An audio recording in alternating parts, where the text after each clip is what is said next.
The acceleration of a particle moving along the t-axis is given by a of t equals 6t minus 4 at t seconds. So for example, if I plug in 1 here, I would get the acceleration as 2 after 1 second. The particle starts 8 nanometers to the right of the origin and begins moving to the left at a rate of 4 nanometers per second. So again, 4 nanometers per second to the left means my initial velocity is -4, and 8 nanometers to the right of its initial position means s of 0 equals 8. So that's just a recap, but we're going to ask a different question this time about this particle.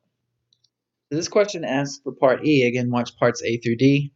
The videos that come first in the playlist, and then you can watch this one because we did a lot of the work already. But anyways, how far is the particle from the origin after 3 seconds? So how far is it from the origin after 3 seconds? This is actually a simple question. So again, we want to write out what is given algebraically for step 1. They said acceleration is 16 minus 4. Step 2, convert what is given verbally to algebraic expressions. Once you do these steps enough, you'll realize they really work, and they're important in order to get the right answer. So again, the first part says the initial position is 8. So s of 0 equals 8.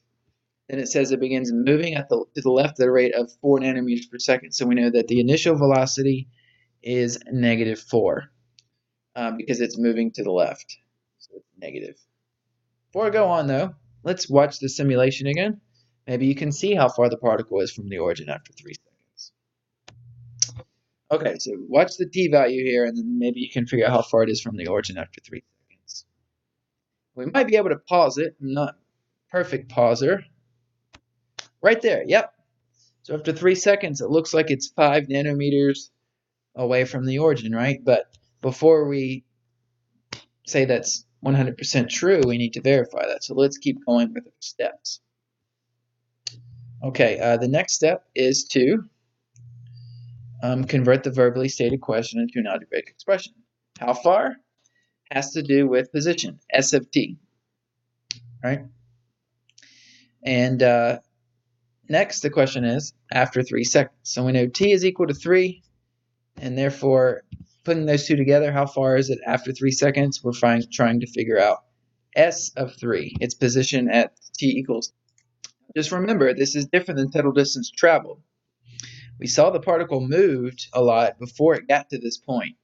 We're just trying to figure out how far is it from the origin at 3, not how far it's totally traveled, which is a different question.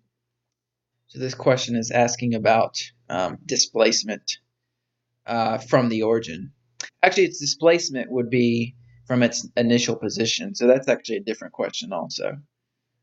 We just want to know how far it is from the origin. So, with that being said, let's go ahead and answer that. Or map out the relationship between position, velocity, and acceleration. Again, we're given acceleration. If we take the integral twice, we will get position. And that's what we've done in previous examples. We've already found the position, so I'm not going to do that again. But if you take 6t minus 4 and you integrate that and use the initial velocity, you'll get the velocity equation. And then if you integrate that, solve for c using the initial position of 8, then you will figure this out, which is the position equation. So if we just plug in 3, that will give us its position. However, we want to know how far away it is from the origin, right? Not just its actual, not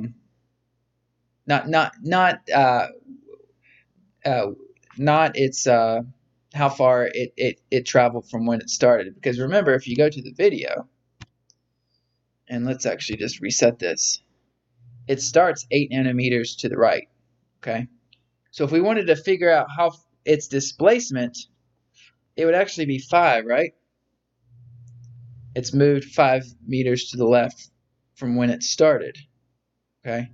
But we're just trying to find its position at that time. So if you wanted to figure out its displacement algebraically, what you would do is just take s of 0 and subtract s of 3.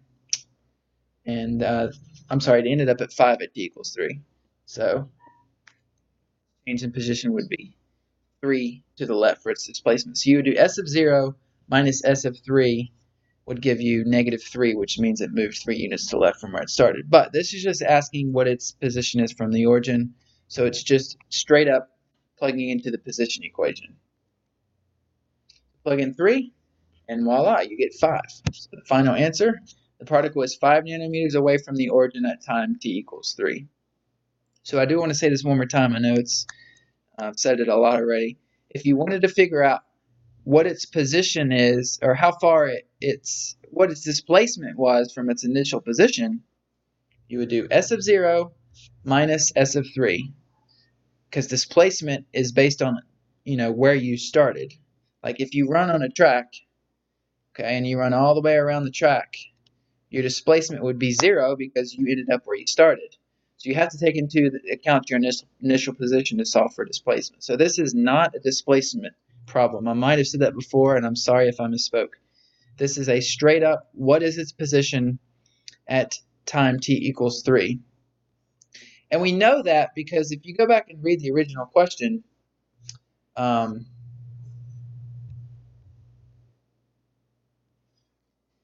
it's moving along the t-axis and this is acceleration at t seconds.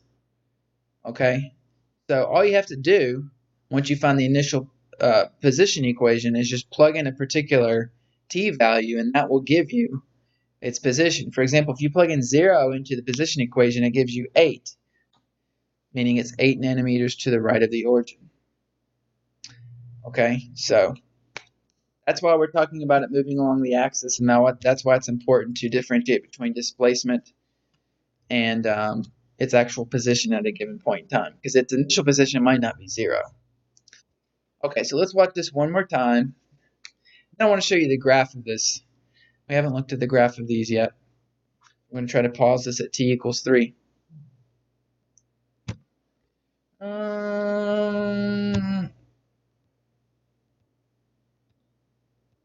There we go. Okay, so it's 5 nanometers to the right of the origin, but again, it is actually 3 nanometers to the left of where it started at t equals 8. I misspoke earlier and said it was over here. I'm sorry, that was my miscalculation or my error. Its position at t equals 3 is 5 nanometers, and so it's 3 nanometers to the left of where it started, but ultimately the question is 5 nanometers to the right of 0. Okay, so all that being said, let's actually look at the graph of this now. All right, here's its position equation. You can see that when you plug in 3, you get 5 back. Pretty interesting little graph. It's cubic, but when you take the piece of this cubic function, it looks quite interesting. If you wanted to know its total distance traveled, which we're going to figure out in a second, you can see that that number is going to be bigger at 3 because it had to move to the left before it started moving to the right. And there's its velocity equation. We can see at t equals 3, it's moving 11 nanometers per second. So its velocity actually was negative, right, because it was moving to the left. And then at time t equals 2/3, I think, the velocity became positive. Okay, and then its speed, we can see that it speeds up. The speed increases at first and then starts to decrease up until 2, and then the speed increases again after time t equals 2. There's this acceleration, which is exactly what was given to us, 6t minus 4. So this car, its acceleration is constantly increasing, which is pretty interesting. And then there's the instantaneous rate of change of speed.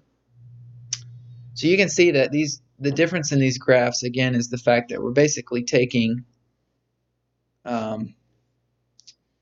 this piece of the graph and we are flipping it, basically making it go this way because of that vector we talked about. So this ultimately tells you whether it's speeding up or slowing down. So for example, it's speeding up wherever instantaneous rate of change of speed is positive. It's slowing down whenever it's negative. So most of the time it's speeding up. Okay, so that's it for this question on the position of the particle relative to the origin. If you have any other questions about this, let me know.